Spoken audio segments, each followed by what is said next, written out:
Can you hear me, guys? Please reply in the chat box.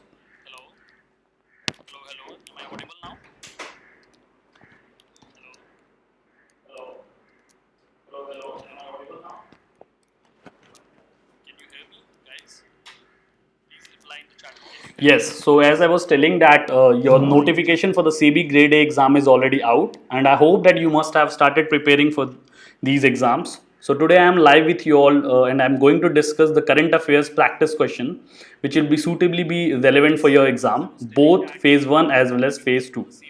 So let us move to our topic. Let us move to the first question now. So the first question is, which of the following acts are violated by ICICI which of the following acts are violated by ICICI in its non-disclosure information regarding conflict of interest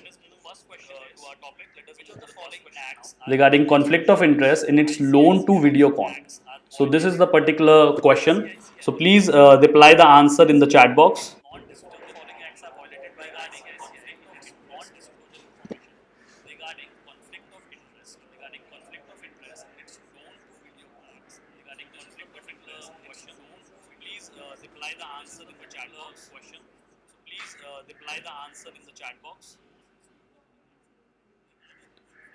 Please reply to the question in the chat box.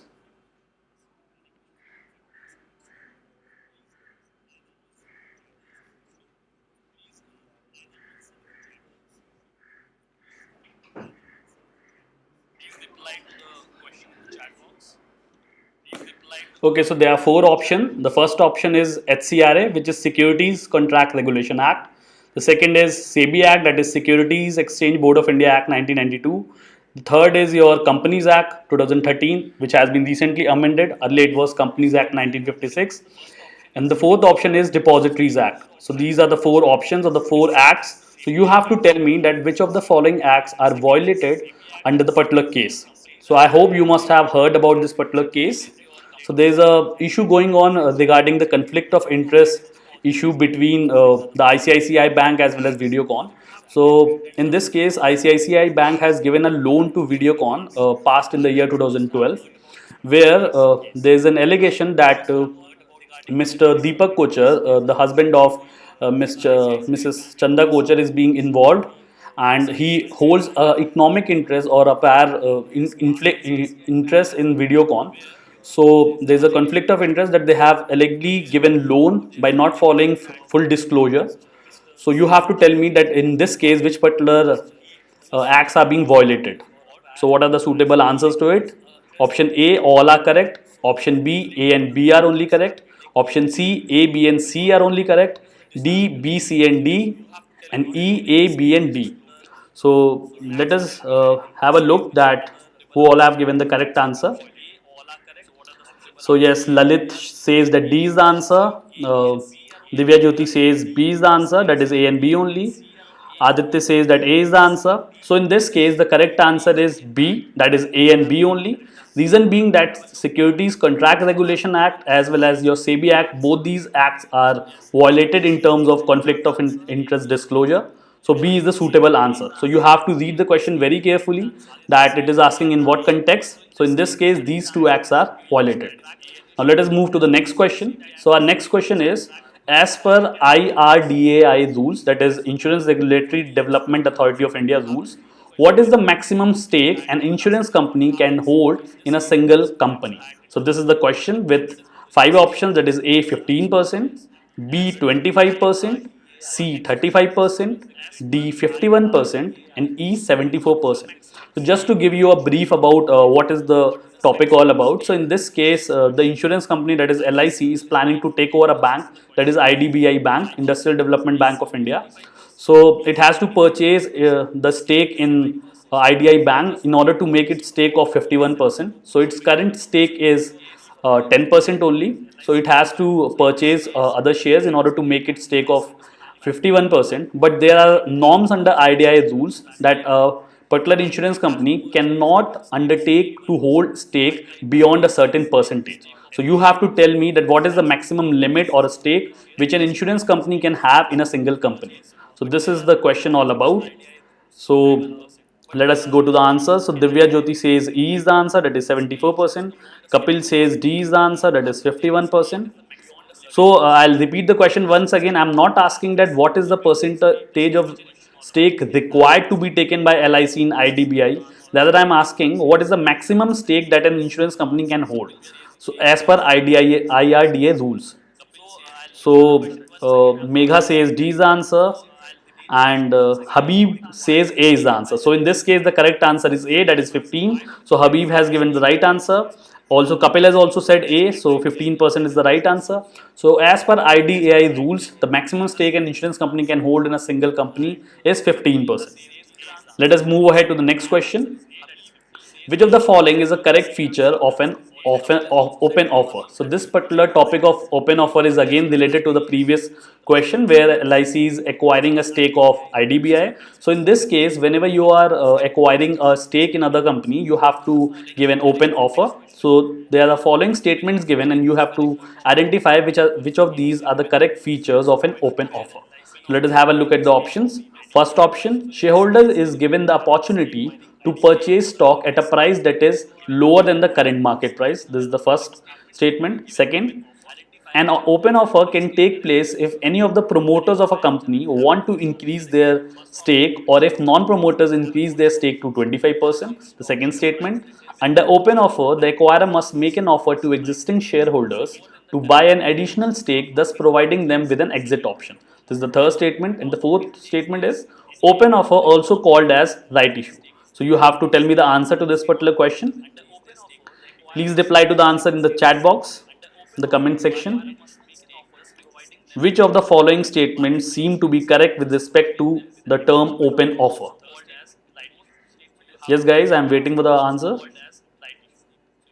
So just to give you a more brief description of what is an open offer. So in case of open offer, all those who are actually holding stake in a particular company are required to increase their stake. So that is where the role of open offer comes into play. And secondly, when you are purchasing an existing offer shares in a particular company, then you will have to give an exit option to the existing shareholders. So these are the two important ingredients relating to open offer.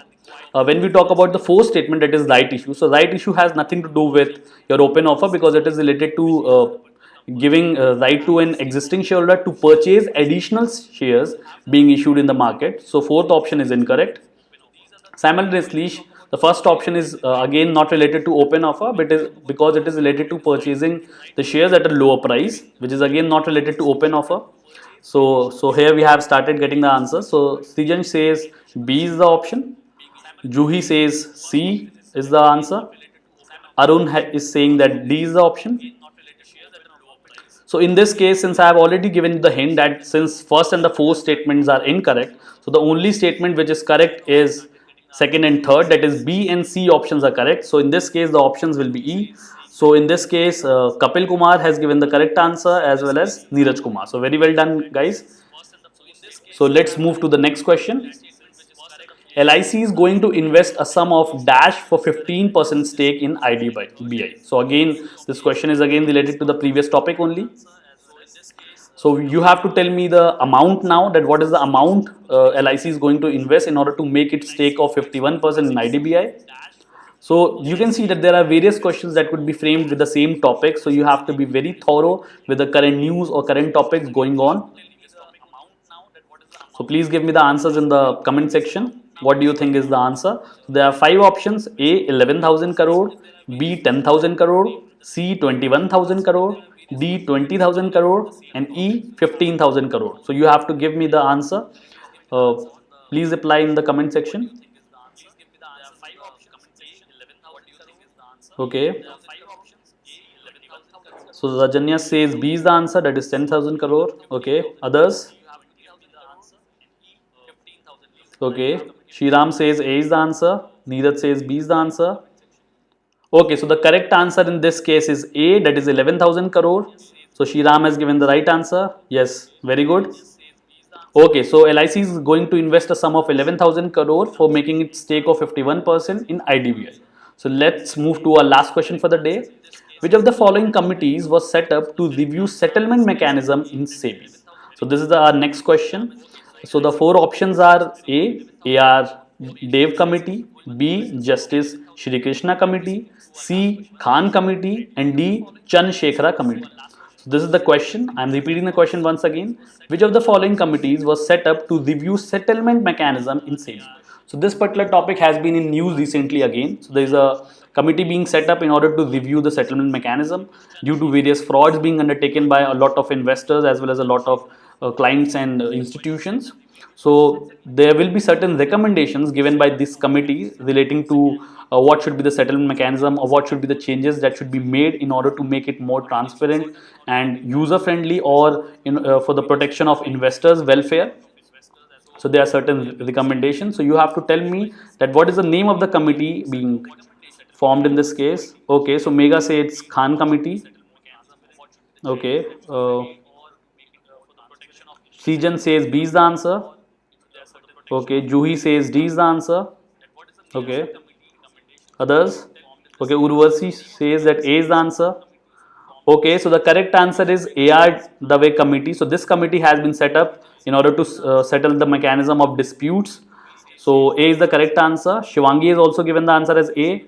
Yes, so A is the correct answer. So I hope that these questions would be useful to you in preparation for your SEBI exams, both for phase 1 and phase 2. Till then, keep watching our videos. In some 15 minutes, I'll be posting one more video relating to other current affairs topics as well. Keep watching our videos. Do not forget to subscribe to our channel, Anuj Jindal, and let's hope for the best and keep preparing well. Thank you, guys.